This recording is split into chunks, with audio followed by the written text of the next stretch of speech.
이제 하나님께서 우리에게 주신 말씀 다 자리에서 일어나셔서 한 목소리로 함께 봉독하겠습니다. 열왕기상 2장 10절에서 12절입니다. 열왕기상 2장 10절에서 12절 하나님이 주신 말씀 함께 봉독합니다. 시작. 다윗이 그의 조상들과 함께 누워 다윗성에 장사되니 다윗이 이스라엘 왕이 된 지 40년이라.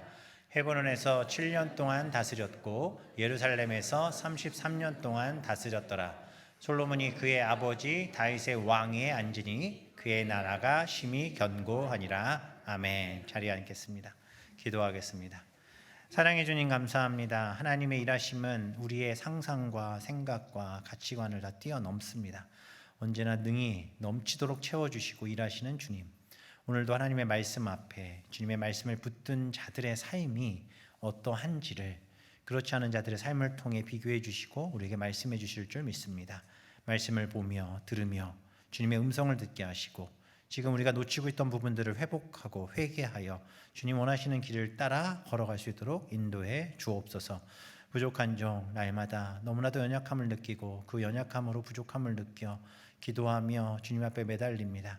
주님 불쌍히 여기시고 오늘도 주의 말씀을 전하는 도구로 사용하시니 온전한 도구가 되게 하시고 하나님께 주신 말씀을 가감없이 전하게 하셔서 인간의 생각이 아니라 주의 말씀이 선포되어 그 말씀에 목마른 주의 백성들에게 단비와 같은 귀한 시간 되게 하여 주옵소서. 감사드리며 예수님의 이름으로 기도합니다. 아멘. 오늘 본문 말씀을 보면 10절 12절에 파란만장한 삶을 산 사람 다윗이죠. 다윗이 죽음을 맞이합니다. 정말 많은 일을, 성경에 물론 많은 인물들이 그렇지만 다윗만큼 정말 다이나믹한 삶을 경험한 사람도 없었을 것 같아요. 어려운 일도 있었고요, 좋은 일도 있었고, 또 여유 부리다가 죄로 아주 그냥 깊은 절망에 빠져 아파한 시간도 있었습니다.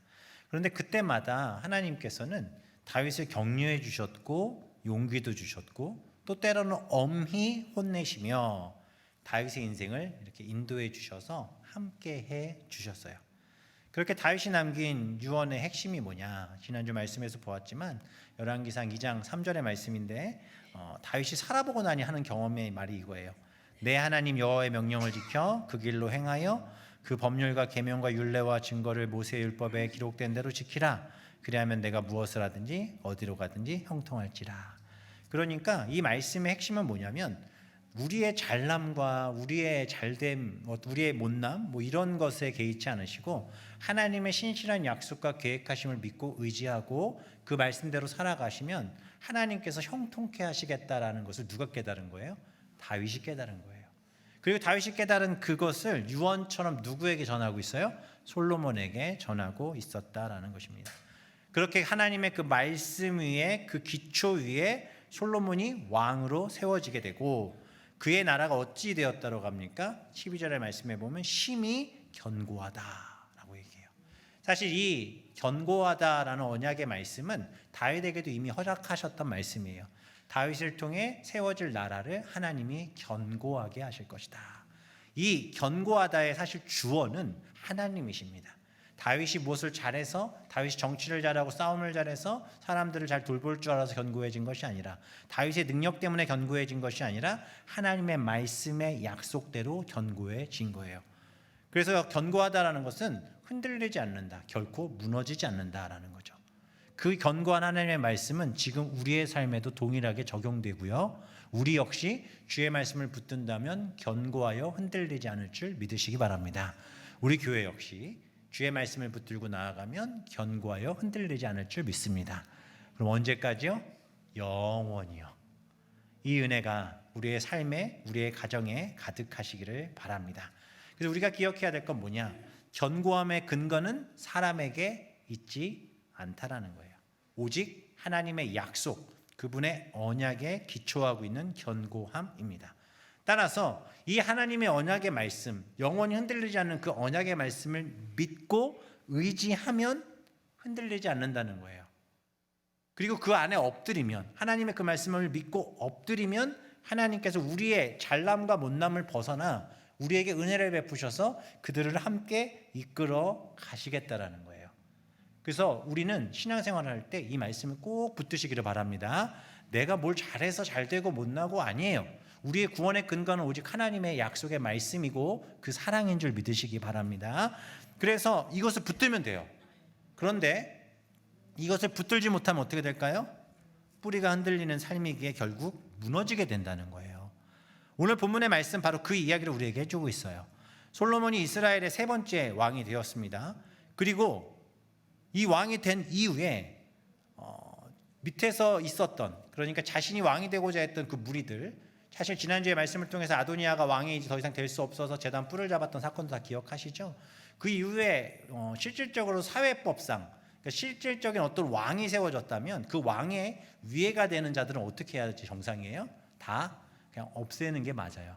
그래야 왕권이 굳건히 서죠. 그런데 하나님 나라의 방법은 그렇지 않았습니다. 그들에게 용서를 하시고 그들에게 기회를 주셨어요. 그들이 회개하여 돌아올 기회를 주셨다라는 거예요. 그 대표적인 인물이 아도니아고, 오늘 본문 이제 이후에 오늘 2장 마지막 절까지가 전체 이야기인데, 아도니아가 그렇게 다윗 그 솔로몬의 말에 따라 자신의 집에 이제 가만히 있었으면 되는데 아도니아가 그걸 못했어요. 그걸. 그래서 아도니아가 오늘 2장 전체에 나오는 그 숙청이라고 흔히 말하죠. 그 모든 스토리의 첫 포문을 누가 여냐? 아도니아가 오픈을 합니다. 아도니아의 돌발 행동이 시작된 거예요. 그 아도니아의 돌발 행동으로 인해 하나님의 약속과 말씀을 벗어나 자기 욕심을 채우려는 죄의 속성이 세상에 드러나기 시작했어요.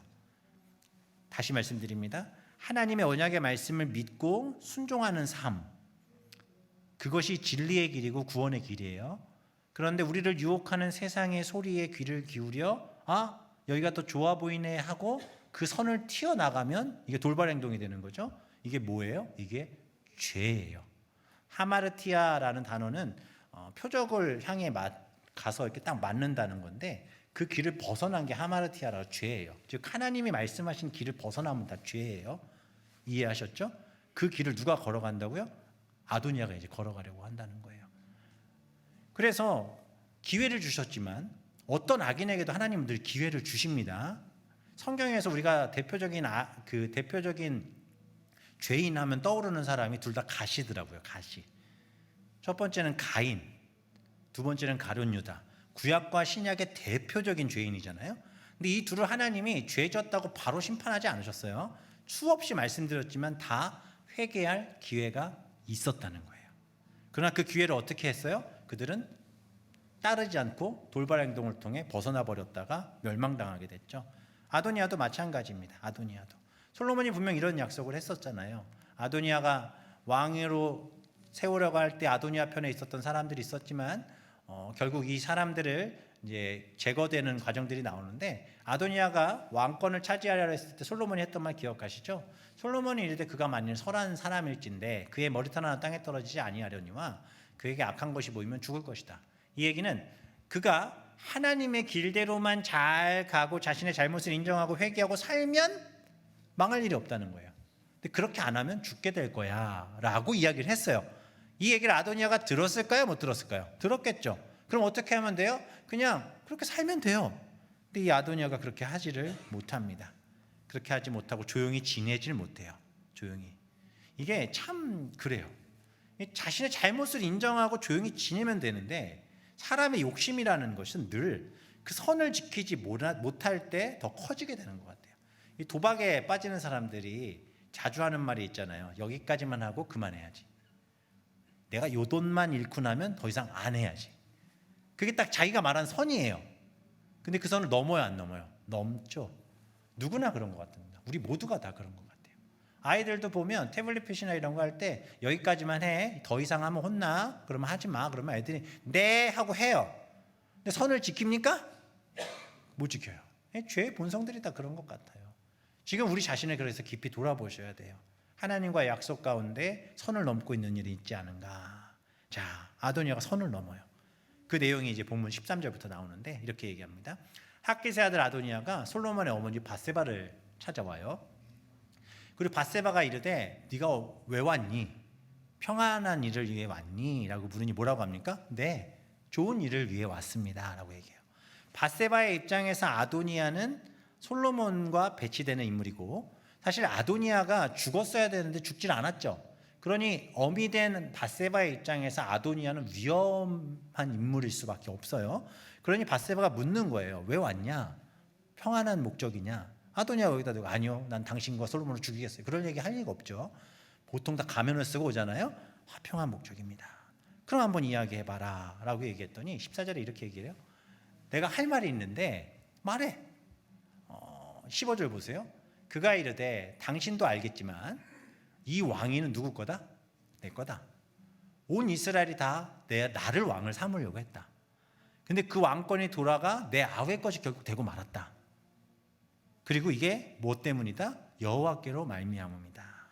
이 아도니아의 말을 가만히 보면 느껴지는 뉘앙스가 뭐죠? 여전히 왕좌에 대한 미련을 버리지 못했어요. 그래서 하는 말이 뭐예요? 왕위는 누구 거다? 원래 내 거다. 이스라엘 모든 사람들도 뭐라고 그래요? 자신을 왕으로 삼으려고 했다. 이게 확대 해석이죠. 정말 그랬습니까? 아니에요. 근데 사람은 늘 그렇게 한번 꽂히면 그것만 보고 그것만 들어요. 제3자의 입장에서 조금 외곽에서 보면 뻔히 보이는데 그것을 보지 못하는 경우들이 참 많죠. 아도니아가 딱 그 상황이에요. 그러면서 대세는 세상은 사실 자기 편이었다는 거예요. 이 자기애가 과한 사람들의 특징이기도 합니다. 그리고 하는 말이 다 좋았는데, 아도니아가 하는 말에 핵심이 있어요. 다 좋았는데 결국 누가 내 편이 아니었다는 거예요. 하나님이 내 편이 아니었다는 거예요. 그럼 정답 나왔죠. 그럼 아도니아가 여기서 뭐라고 하면 돼요? 16절에 그래서 내가 참회하는 마음으로 조용히 살겠습니다 하면 돼요. 그러면 화평을 위해 왔구나, 솔로몬에게 대적이 되지 않겠구나, 밧세바 입장에서도 오케이, 내가 그렇게 알고 있겠습니다, 당신을 위해 기도해 줄게요, 보내면 돼요. 얼마나 훈훈하게 끝날 수 있어요.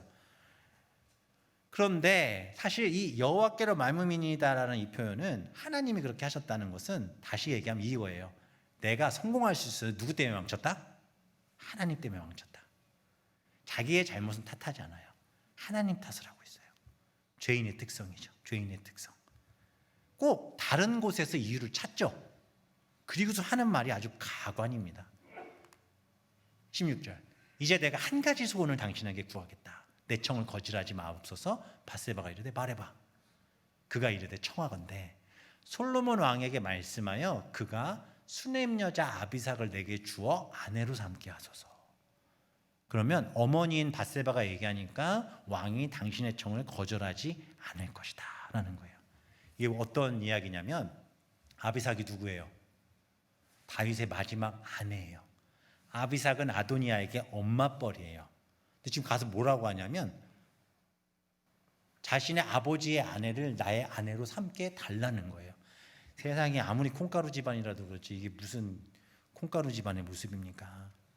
말이 안 되는 일이지 않습니까? 굉장히 황당한 일이에요. 그럼 아도니아는 왜 밧세바를 찾아갔나? 밧세바는 왕의 어머니예요. 그래서 우리가 드라마 같은 거 보면 잘 나오지만 왕의 어머니이기 때문에 왕의 어머니의 역할로 왕의 부인뿐만 아니라 관련된 모든 여인들을 다 다스리고 또 그들을 점검할 수 있는 위치에 있는 사람이거든요. 그러니까 찾아온 거예요. 다윗의 첩, 자신의 어머니 뻘을 자신에게 아내로 달라? 이게 말이 안 되는 일이죠. 선을 벗어났죠. 아비삭에 굉장히 교활한 마음이 담겨 있어요. 근데 이것은 단순히 그렇게만 생각할 일이 아니라 고대 근동에서는요, 전쟁을 치르고 나면 전쟁에서 승리한 나라가 패배한 나라의 왕은 죽이고 그 와이프와 후궁들은 다 자신의 아내로 삼는 것이 고대 근동의 역사의 어떤 그 문화였어요. 문화. 그러니까 이게 왜 그렇게 합니까? 너가 차지한 모든 것들은 이제 내가 다 갖는다라는 거예요. 그래서 실제로 다윗이 어려움을 처했던 일이 있었죠. 바로 압살롬이 쿠데타 일으켰을 때, 압살롬이 쿠데타를 일으키자마자 다윗이 도망가자마자 황궁에 남았던 다윗의 후궁들을 백주대낮에 천막을 쳐놓고 그 안에서 다 겁탈을 하는 일을 벌입니다. 이게 왜 한 거냐면 나는 이제 이 나라의 왕이다.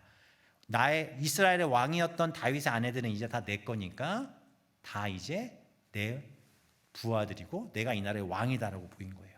그러니까 이런 정치적 상황에서 이해하는 지금 아도니아는 선을 넘어도 얼마나 넘은 거예요? 한참 넘은 거예요. 이 얘기는 내가 아직도 왕이 될 자리에 있고 이 일을 통해 내가 정치적으로 왕이 될 역할들을 감당할 수 있는 그릇이다 라고 정말 말도 안 되는 얘기를 하는 거죠. 자, 그러면 이 이야기를 들은 밧세바가 어떻게 해야 될까요? 이게 아무리 이해하려 해도 결코 하나님이 기뻐하실 일은 아니에요. 조금의 차이는 있지만 사실 밧세바 자신도 그런 일을 당한 사람이죠. 분명 다른 사람의 아내였는데 다윗이 자신을 범하는 일들 때문에 그 모든 것들이 무너졌어요. 그러면 밧세바의 입장에서 당장에 그만둬라. 난 이 말을 전에 절대 너의 말을 들어줄 수 없다라고 하는 게 정상인 것 같은데 밧세바가 뭐라고 하냐면 솔로몬에게 가서 이야기해 주겠대요. 더욱이 그 이후의 상황을 보면요, 솔로몬에게 막 부탁하듯이 얘기를 해요. 왜 그렇게 했을까?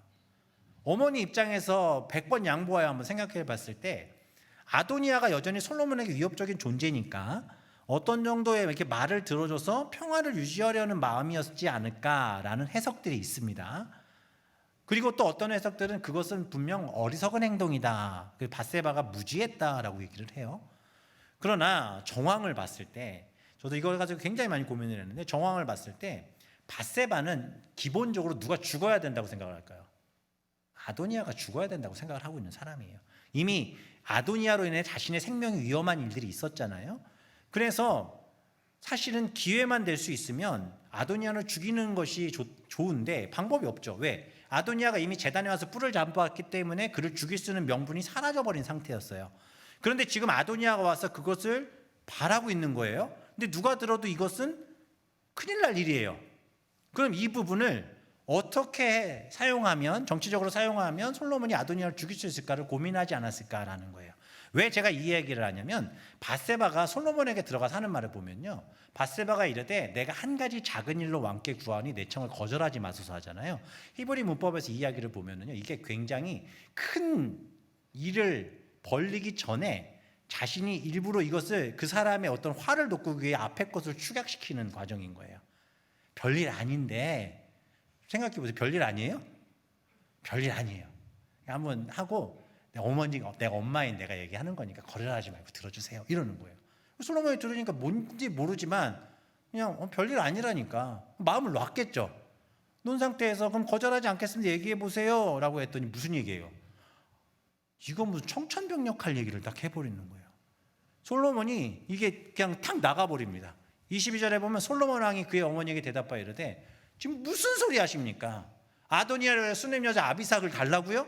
그는 내 형이에요. 그를 왜 그냥 왕권도 주십시오. 그뿐 아니라 제사장 아비아달, 스리 아들 요압, 이제 청산해야 될 사람들이 그냥 다 살려줘 버리지. 왜 그럼 그 사람들은 어떻게 할 것입니까?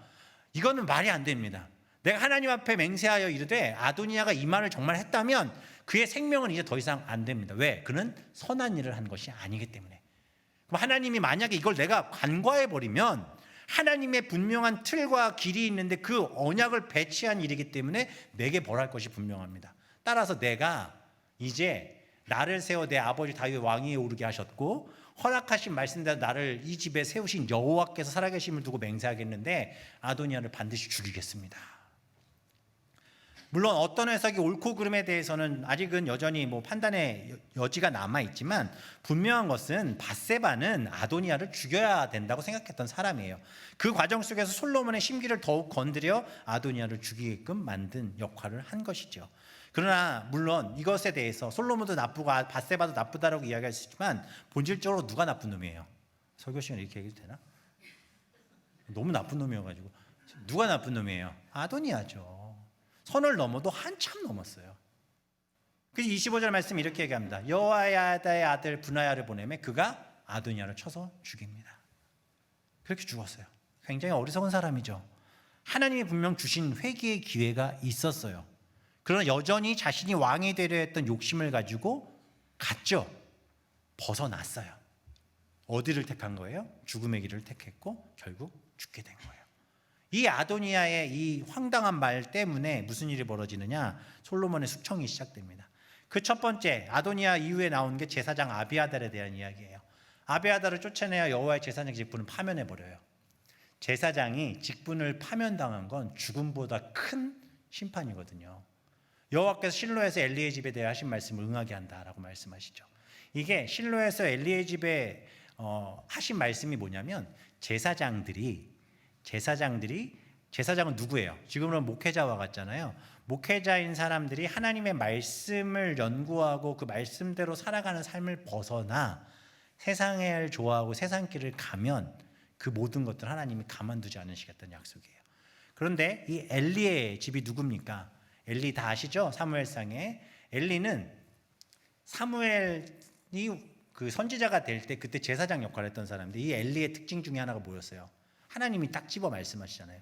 엘리는 제사장이면 누굴 더 사랑해야 돼요? 하나님을 사랑하고 하나님의 법대로 해야 되는데 누굴 더 사랑해요? 아들들을 더 중히 여겼어요. 벗어났죠? 그 하나님 뭐라고 하세요? 이건 아니다. 그리고 그의 아들들은 또 어떻게 합니까? 홈니와 비나스가 어떻게 해요? 하나님 앞에 드릴 것들을 자기 마음대로 취했죠.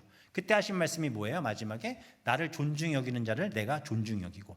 이 얘기는요, 하나님의 말씀에 따라 순종하며 세상에 어떤 유혹이 와도 거기에 넘어가지 않고 주의 말씀을 따라 살아가는 자는 내가 책임지고 가겠다는 거예요. 하나님께서. 그러나 나를 멸시하는 자, 하나님이 주신 길을 벗어난 자는 어떻게 하시겠대요? 멸하시겠다는 거예요. 바로 이 아비아달이 그런 삶을 살았다라고 오늘 본문에서 평가하고 있는 거예요. 그 삶을 살았다고. 즉 아비아달의 죄는 홈리와 비나스, 엘리의 죄와 같다라는 겁니다. 왜 그렇죠? 다시 말씀드리지만 제사장은 누구의 뜻을 받아요? 하나님의 뜻을 받아 순종해야 돼요. 그럼 하나님의 뜻은 아도니아예요? 솔로몬이에요? 솔로몬이죠. 그럼 아도니아를 따라야 돼요? 솔로몬을 따라야 돼요? 솔로몬을 따라야죠. 근데 누굴 따랐다는 거예요?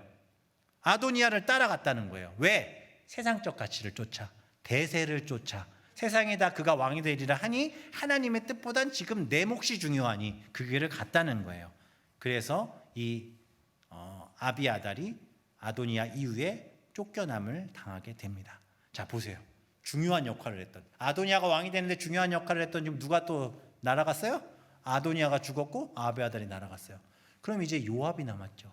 요압이 이 얘기를 들었을까요? 안 들었을까요? 들었죠. 겁이 날까요? 안 날까요? 나죠. 왜? 자기는 이미 여러 번 그 틀을 벗어났었거든요.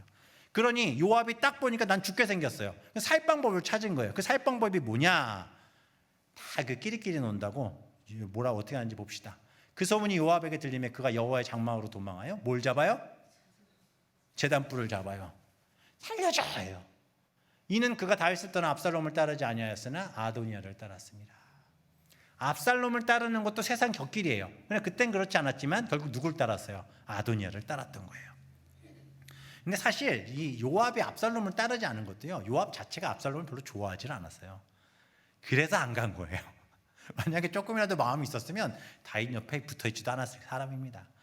그러나 그런 그의 모습, 안에서 사는 바가지가 바깥에서도 새듯이 요압은 역시나 그렇게 했습니다. 근데 이제 문제가 생겼죠.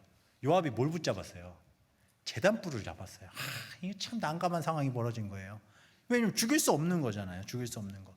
그래서 신하들이 와요. 어떤 사람이 솔로몬 왕에게 이르되 요압이 장막에 들어가서 뿔 잡았습니다. 그 솔로몬이 뭐라고 하나 보세요. 여호와의 아들 브나야를 보면 이르되 너는 가서 그를 치래요.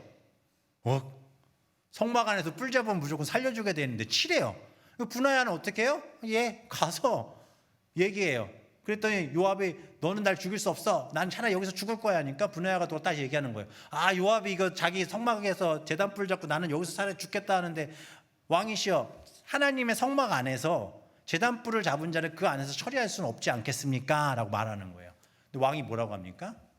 그의 말과 같이 하여 그냥 죽여라. 여기서 죽겠다고 그랬어? 그럼 걔를 거기서 죽이라는 거예요. 자, 솔로몬이 선을 넘은 듯한 느낌이 듭니다. 이게 화가 많이 났던 것 같기도 하고. 요압이 까닭없이 흘린 피를 나와 내 아버지 집에서 내가 제하리라. 근데 여기서 중요한 말이 마지막 절이에요. 요압이 까닭없이 흘린 피를 나와 내 아버지 집에서 내가 제하리라 는 말씀이에요. 왜 이 이야기가 중요하냐면 출애굽기 21장 14절의 말씀에 보면 이런 말씀이 있습니다. 뭐라고 해야죠? 다 같이 읽겠습니다. 시작.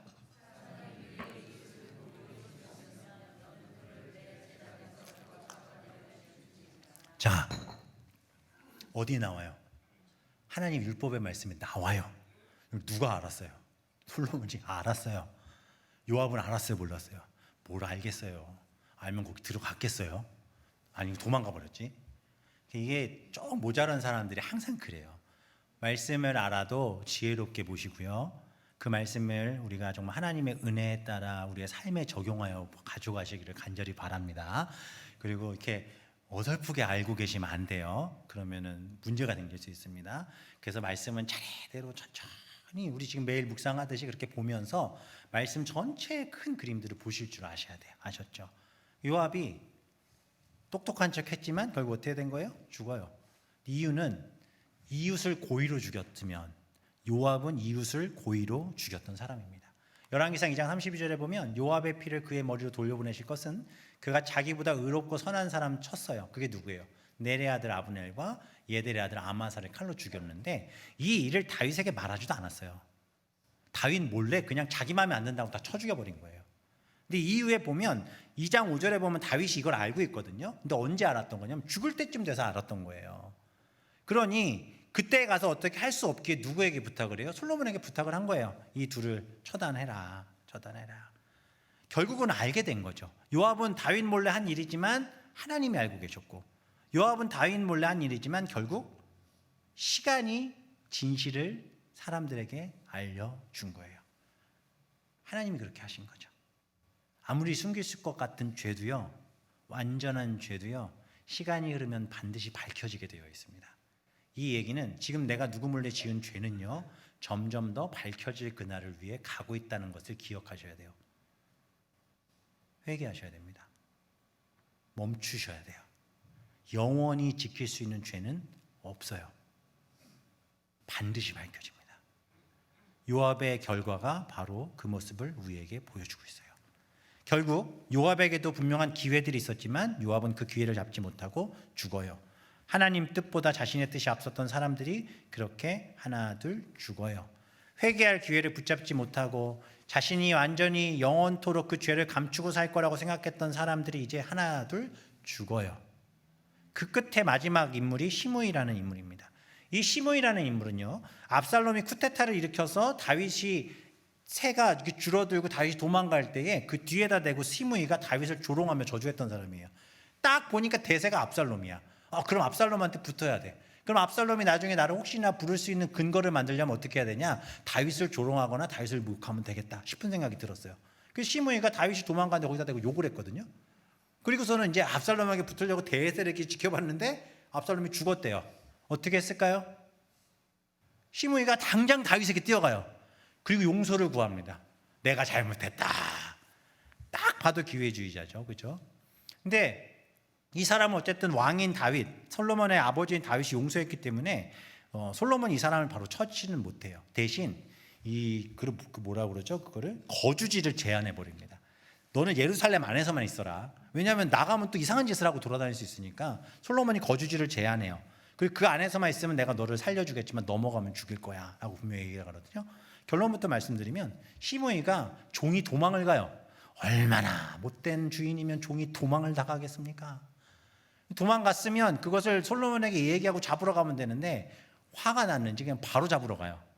그랬다가 어떻게 되느냐? 이 일이 솔로몬에게 걸립니다. 그럼 뭐 결론은 뻔하죠. 어떻게 돼요? 죽어야죠. 시므이에게도 기회가 있었습니까? 없었습니까? 있었죠. 분명한 약속의 기회가 있었지만 그는 그것을 지키지 못합니다. 그리고 이 장에서 이 앞에 제가 말씀드렸던 이 모든 인물들에 대해 결론과 같은 말씀이 42절부터 46절에 시므이와의 대화 속에서 나옵니다.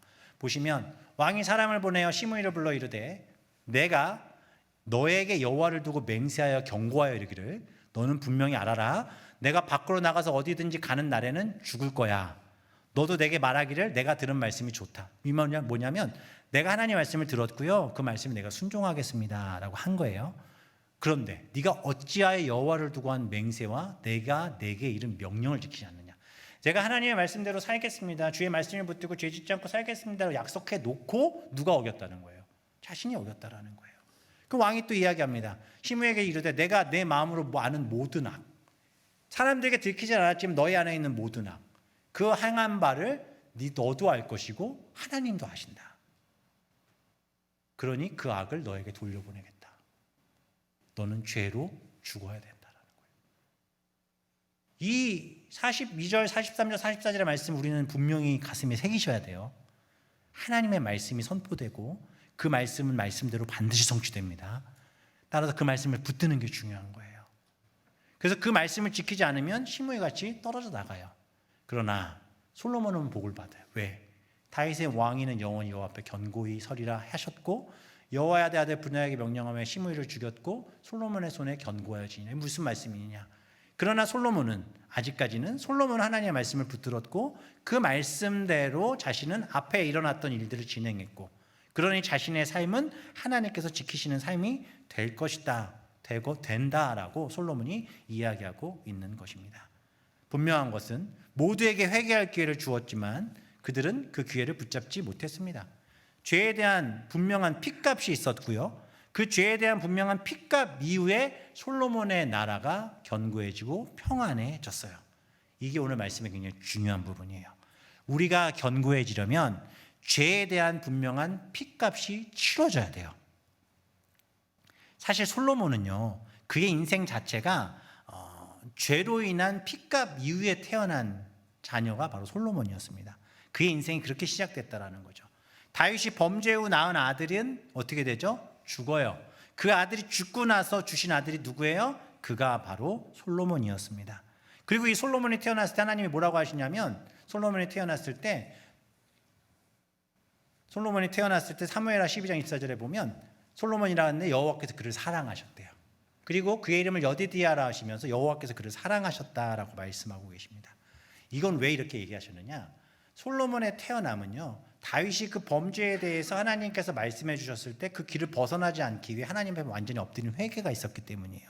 분명히 죄인이고 못된 사람이지만 하나님이 기회를 주셨을 때 그 기회를 붙들고 회개했더니 하나님이 그 열매로 내가 너를 사랑한다라고 주신 게 누구예요? 솔로몬이었다는 거예요. 그 언약의 약속대로 주신 것이 솔로몬이기 때문에 하나님은 그 언약의 약속대로 세우신 솔로몬의 나라를 견고하게 하시겠다는 거예요. 그 견고함의 근거는 뭐예요? 죄에 대한 핏값, 죄에 대해 분명한 회개, 그 핏값을 치른 값으로 솔로몬을 영원히 사랑하고 솔로몬의 나라와 그 대를 견고하게 하시겠다라고 하나님이 말씀하신 것이죠. 이것은 나아가 오늘날 이 땅을 살아가는 우리 모두에게 주시는 그리스도의 사인이다라는 것을 기억하시기를 바랍니다. 우리가 이 땅을 살아갈 때에 하나님께서 하시는 말씀은 명확하십니다. 하나님의 말씀을 따라 구원하신 예수 그리스도를 붙잡아 사는 자. 우리 다 죄인이잖아요. 다 죄인이에요. 그러나 그 죄인의 핏값을 치르신 예수 그리스도를 믿는 자는 누가 사랑하신다? 하나님이 사랑하시고 책임지시겠다는 거예요. 그리고 그들은 영원히 견고하게 하시겠다 약속하고 계십니다. 이 견고한 우리의 자녀들이, 우리의 삶이 우리가 주님 오실 날까지 견고해지기 위해서는 그럼 뭘 붙들어야 될까요? 나는 죄인임을 인정하고 나를 위해 핏값으로 십자가에 달려 죽으신 그리스도를 믿을 때 하나님이 우리를 살리시는 거예요. 그 믿음을 붙드시기를 바랍니다. 그래서 솔로몬이 기록한 시편 127편 1, 2절에 이 말씀을 우리는 기억하셔야 돼요. 여호와께서 집을 세우지 아니하시면 세우는 자의 수고가 헛되고 여호와께서 성을 지키지 아니하시면 파수꾼의 깨어 있음도 헛되고 너희가 일찍 일어나고 늦게 누우며 수고의 떡을 먹음도 헛되대요. 그리고서 사실은 이 말씀을 보시면서 느끼셨겠지만 갑자기 이게 왜 나오지 싶은 말씀이 있죠.